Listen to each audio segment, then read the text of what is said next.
Hello guys, subscribe करें Aham biology classes को and press the notification bell so that you get the notification. Thank you. My name is Amrit and मैं आज आपको बताऊंगी कि army public school का जो एप्लीकेशन फॉर्म है फॉर टीचिंग स्टाफ वो कैसे फिल करते हैं। ठीक है, ये देखो, बहुत बार मेरे पास कमेंट आए हैं कि मैम एप्लीकेशन फॉर्म हम कैसे फिल करें, स्टेप बाय स्टेप पूरा प्रोसीजर बताइए। तो यहाँ पर मैं वही डिस्कस करूँगी। ठीक है, तो डिस्कस करते हैं कि आर्मी पब्लिक स्कूल का फॉर्म कैसे फिल करते हैं। और ये जो मैं आपको प्रोसेस बताऊंगी ये आपको पूरा बताऊंगी, इसलिए वीडियो को एंड तक देखिएगा, स्किप बिल्कुल नहीं करिएगा वीडियो। गाइस, आज हम जानेंगे कि आर्मी पब्लिक स्कूल का एप्लीकेशन फॉर्म जो है टीचिंग स्टाफ के लिए उसे हम कैसे फिल करते हैं। ठीक है, वीडियो को एंड तक देखिएगा क्योंकि मैं आपको स्टेप बाय स्टेप पूरा प्रोसीजर बताऊंगी कि कैसे आपको एप्लीकेशन फॉर्म फिल करना है। पहला है application form for the post of PGT, TGT, PRT.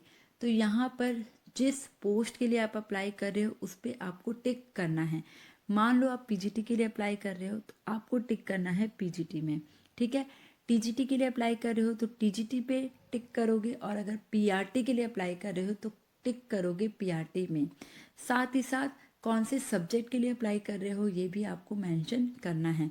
जैसे मान लीजिए पीजीटी बायोलॉजी के लिए अप्लाई कर रहे हो तो यहाँ पर लिखोगे पीजीटी बायोलॉजी। टीजीटी साइंस के लिए अप्लाई कर रहे हो तो लिखोगे टीजीटी साइंस। ठीक है, TGT math, TGT social science, ये आपको मेंशन करना है।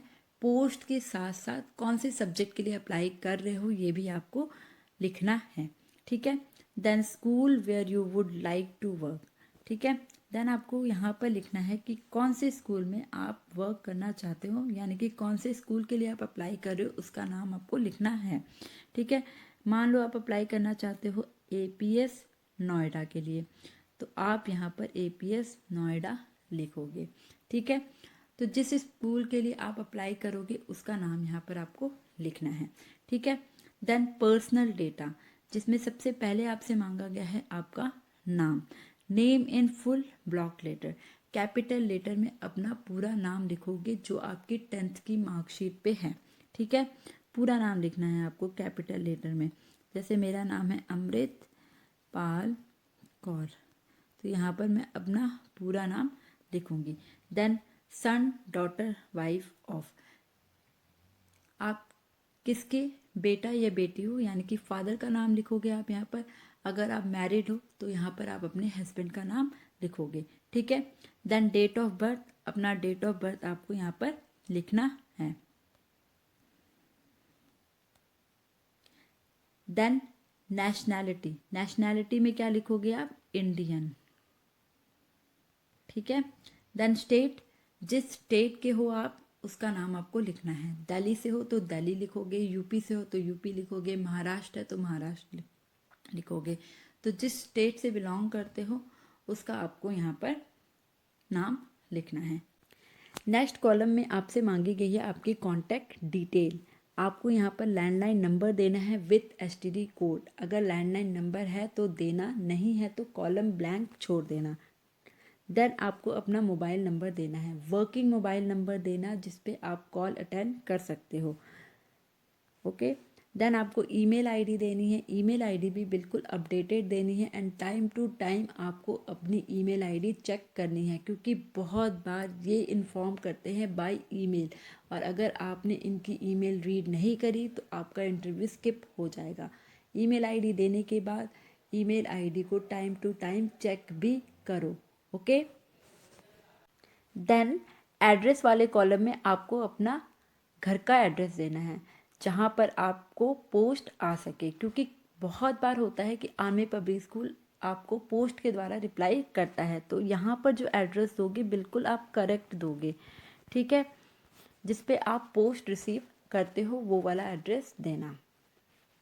देन सेकेंड कॉलम में आपका मांगा है प्रेजेंट एंड प्रीवियस ऑक्यूपेशन, जिसमें सबसे पहला है डेजिग्नेशन ऑफ पोस्ट। आप किस पोस्ट पे वर्क करते थे उस पोस्ट की डिटेल मांगी है। मान लो अगर आप पीजीटी वर्क करते थे तो यहाँ पर लिखोगे PGT biology.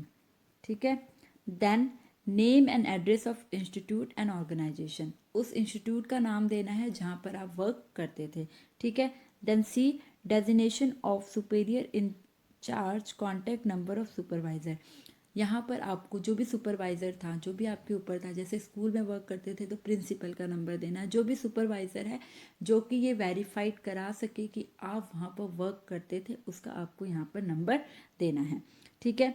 Then period of notice you will have to give if selected, अगर आप सिलेक्ट हो जाते हैं तो बहुत सारे इंस्टीट्यूट होते हैं जहाँ पर नोटिस पीरियड होता है, तो आपको नोटिस पीरियड कितने दिन का देना है ये यहाँ पर लिखना है। बहुत सारे इंस्टीट्यूट होते हैं जहाँ पर 15 दिन का नोटिस पीरियड होता है, बहुत सारे इंस्टीट्यूट ऐसे होते हैं जहाँ पर 30 दिन का नोटिस पीरियड होता है, तो यहाँ पर आपको वो मेंशन करना है, ठीक है। Then what salary are you drawing, वहाँ से आप कितनी सैलरी ले रहे हो ये भी आपको यहाँ पर बताना है।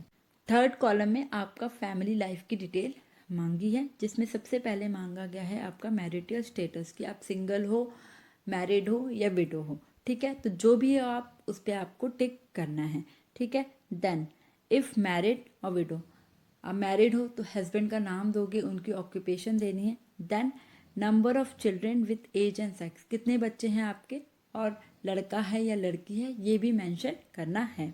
देन एजुकेशनल रिकॉर्ड्स, यहाँ पर आपके सारे एजुकेशन रिकॉर्ड मांगे हैं।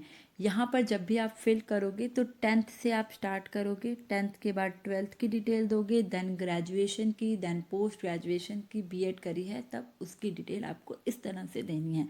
तो यहाँ पर आपको एग्जामिनेशन देना है, जैसे 10th, 12th, graduation, post graduation, then यहाँ पर मार्क ऑप्टेन, कितने मार्क्स आपने ऑप्टेन करे थे, देन यहाँ पर percentage, division, year of passing, कौन से ईयर में पास करा था, सब्जेक्ट कौन कौन से थे, नेम ऑफ यूनिवर्सिटी, बोर्ड और इंस्टीट्यूट, यहाँ पर यूनिवर्सिटी और बोर्ड का नाम दोगे जहाँ से वो आपने एग्ज़ाम क्लियर करा है, ठीक है। देन ये सारी डिटेल यहाँ पर फिल कर दोगे। देन उसके बाद पूछा गया है graduation, post graduation through correspondence और रेगुलर, जो आपने ग्रेजुएशन करी थी या पोस्ट ग्रेजुएशन करी है वो रेगुलर है या करस्पॉन्डेंस है।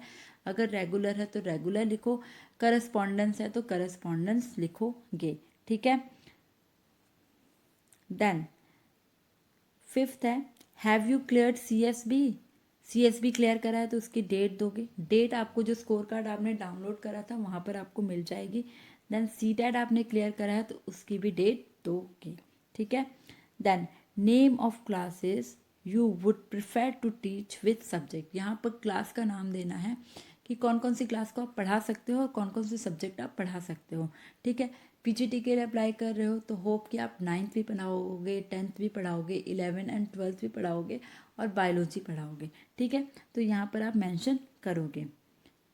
7th है training in NCC, scouting, music, art, dramatics और other such activity give rank, status, proficiency achieve, अगर आपने एनसीसी करी है, स्काउटिंग करी है, म्यूजिक एंड आर्ट्स में कोई रैंक अचीव करा है, स्टेटस अचीव करा है या प्रोफेंसी कोई आपकी है तो उसके बारे में यहाँ पर आपको बताना है, ठीक है।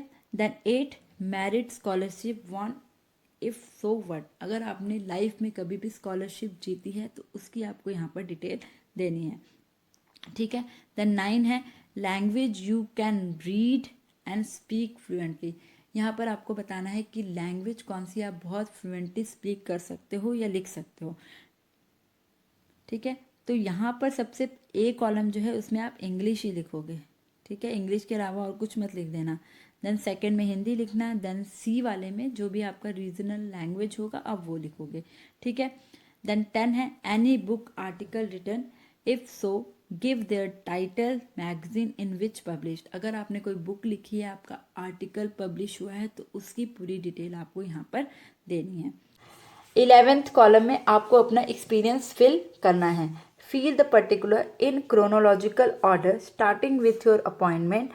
If there is not enough space, attach a separate sheet. यहाँ पर आपको chronological order में लिखना है, यानी कि रिसेंट वाली जॉब आपको पहले लिखनी है, उसके बाद उसकी नेक्स्ट जॉब और उसके बाद आपने जो सबसे पहले जॉब करी थी वो लिखनी है, तो क्रोनोलॉजिकल ऑर्डर में लिखनी है। कॉलम है experience as PGT, year, exact date to be indicate, कब से कब तक जॉब करी है आपने वो लिखना है। स्कूल एंड कॉलेज, कौन से स्कूल या कॉलेज में करी है उसका नाम लिखना है। सब्जेक्ट डॉट आपने कौन सा सब्जेक्ट पढ़ाया है वो लिखना है। क्लास डॉट आपने कौन कौन सी क्लास को पढ़ाया है वो लिखोगे। नंबर ऑफ पीपल टेकन उसमें कितने बच्चे थे ये आपको बताना है। Then total experience in a year कितने ईयर का एक्सपीरियंस है आपको वो भी मेंशन करना है। ठीक है, तो ये आप अकॉर्डिंगली फिल कर सकते हो। देन यहाँ पर नीचे नोट है, include any other post held which are relevant to the field of education. अब इसमें वो भी पोस्ट ऐड कर सकते हो जो कि एजुकेशन फील्ड से रिलेटेड है। अगर आपने काउंसलर की जॉब करी है तो काउंसलर का भी एक्सपीरियंस आप यहाँ पर ऐड कर सकते हो। देन 12th है एप्टीट्यूड। ए में है subject which you enjoy teaching most. कौन सा सब्जेक्ट आपको पढ़ाने में सबसे मज़ा आता है या अच्छा लगता है वो आपको यहाँ पर लिखना है। जैसे मुझे बायोलॉजी अच्छा लगता है तो यहाँ पर मैं लिखूँगी बायोलॉजी। ठीक है, then other area cultural activity आपको अपने कल्चरल एक्टिविटी में से कुछ भी आता है तो वो लिखो। डांस आता है, लोकल आर्ट आती है, लोकल कुछ भी आपको कल्चर के बारे में पता है तो आप उसकी यहाँ पर इंफॉर्मेशन लिखोगे। कॉलम 13 है can you take indoor outdoor game with boy and girl. अब बॉय एंड गर्ल के साथ कौन कौन सी इंडोर एंड आउटडोर गेम खेल सकते हो वो लिखना है। इंडोर गेम वो होती है जो कि हम चार दीवारी के अंदर खेलते हैं, जैसे चेस हो गई, लूडो, सुडोको, क्रॉसवर्ड, इस तरह की गेम होती है इंडोर गेम। ठीक है, आउटडोर गेम हो गई आपकी जो हम फील्ड में खेलते हैं, जैसे क्रिकेट, फुटबॉल, वॉलीबॉल, बास्केटबॉल, इस तरह की गेम होती है आउटडोर गेम। तो आप जो गेम बॉय के साथ खेल सकते हो इंडोर में वो आप बॉयज़ के कॉलम में लिखोगे। गर्ल्स के साथ जो गेम खेल सकते हो वो गर्ल्स के कॉलम में आपको लिखनी है। ठीक है, then which major game do you play. आप कौन सी गेम खेलते हो यहाँ पर ये पूछा गया, तो जो भी आप गेम खेलते हो वो लिख दो। आप यहाँ पर पबजी मत लिख देना, इंडोर या आउटडोर गेम लिखना। मोबाइल वाली कोई भी गेम आपको नहीं लिखनी कि मैं पबजी खेलता हूँ, लूडो खेलता हूँ, ये सब आपको नहीं रखना। ठीक है, देन 14 में आपकी हेल्थ पूछी गई है। A what kind of health do you keep, किस तरह की हेल्थ है आपकी, तो आप लिख दोगे गुड हेल्थ। ठीक है, B do you need any medical treatment assistance for the disease you are suffering from. कोई आपका मेडिकेशन चल रहा है तो उसकी यहाँ पर डिटेल देनी है आपको। देन सी है are you differently able, give detail. आप विकलांग तो नहीं हो, अगर विकलांग हो तो उस विकलांगता की आपको यहाँ पर जानकारी देनी है। ठीक है, 15 में है co-curricular activity game and sport. What co-curricular activity can you teach. आप गेम या स्पोर्ट या उसके अलावा कौन सी को करिकुलर एक्टिविटी आप सिखा सकते हो इसके बारे में आपको लिखना है। ठीक है, 16 में आपसे पूछा गया है आपका कंप्यूटर नॉलेज। यहाँ पर अगर ज़रूरत पड़े तो आप सेपरेट शीट भी यूज़ कर सकते हो। ठीक है, पहले पूछा गया है have you done any degree diploma in computer, give detail. अगर आपने कोई डिग्री या डिप्लोमा करा है तो उसकी डिटेल देनी है। तो यहाँ पर लिखोगे यस डिप्लोमा करा है, बेसिक कंप्यूटर आता है या जो भी आता है वो यहाँ पर मेंशन करोगे। Then B any experience of working on computer detail. कोई भी एक्सपीरियंस है कंप्यूटर में वर्क करने का तो वो आपको यहाँ पर देना है। Then C do you own a personal laptop, if yes give detail. अगर आपके पास पर्सनल लैपटॉप है उसकी डिटेल दोगे। डिटेल में क्या दोगे, लैपटॉप है, इस कंपनी का है, इतने GB का है, इतना मेमोरी कार्ड है, ये सारी डिटेल आपको देनी है। ठीक है, then D your knowledge of computer hardware. अगर कंप्यूटर हार्डवेयर की नॉलेज है तो उसकी डिटेल आप दोगे। ठीक है, then 17 other activity. In answering, please indicate personal characteristic, interest and aspiration you have which you believe will be valuable to the institute. कौन कौन सी अदर एक्टिविटी आप करा सकते हो जो कि स्कूल के लिए बहुत हेल्पफुल होगी वो यहाँ पर आप मेंशन कर दो। ठीक है, then 18 give name of two reference which should know you well personally and have an intimate knowledge of your work not relative. यहाँ पर आपको दो रेफरेंस देने हैं जो कि आपको बहुत अच्छे से जानते हो लेकिन यहाँ पर रिलेटिव का रेफरेंस नहीं देना है। तो यहाँ पर दो रेफरेंस देने हैं आपको नाम और एड्रेस के साथ। देन 19 में है I have not been selected eight CSB interview held at dash dash dash. अगर आपने इससे पहले CSB इंटरव्यू दिया है तो आप उसकी डेट मेंशन करोगे। अगर आप सिलेक्ट हुए हो तो लिखोगे वहाँ पर सिलेक्ट हुआ हूँ, नहीं हुए हो तो उसे नहीं लिखोगे, ठीक है। देन लास्ट है आपका एग्रीमेंट 20 में। इफ़ अपॉइंट, अगर आप अपॉइंट हो जाते हो, I agree to abide by the AWES rule and regulation for army public school. आपको आर्मी पब्लिक स्कूल के जो रूल AWES ने बनाए हैं वो सारे मानने पड़ेंगे, ठीक है। बी में है I undertake to serve the school till the end of final term, i.e. up to the finalization of the result of the class taught or a period specified fixed by the management। यानी कि जब भी आप work करोगे तो आपको पूरा जो सेशन है वो कंप्लीट करना है जब तक कि रिजल्ट आउट नहीं हो जाता। तीसरा है I confirm that I am aware that my service would be liable to transfer in organisation interest at the discretion of the management. अब यहाँ पर आपका ट्रांसफ़र भी हो सकता है, उसको भी आपको एग्री करना होगा, ठीक है। Then D I solemnly state that all the above particular statement are true to the best of my knowledge and belief. यानी कि आपने जो भी डॉक्यूमेंट लगाई है और जो भी जानकारी दी है वो एकदम सही है, ठीक है। इसे आप पढ़ करके यहाँ पर अपना साइन करोगे, यहाँ पर डेट लिखोगे, ठीक है। ये सारा प्रोसीजर है जो कि फॉर्म फिल करते समय आप करोगे, ठीक है। अब कैंडिडेट के लिए जो इंस्ट्रक्शन दी है उसे भी हम रीड कर लेते हैं।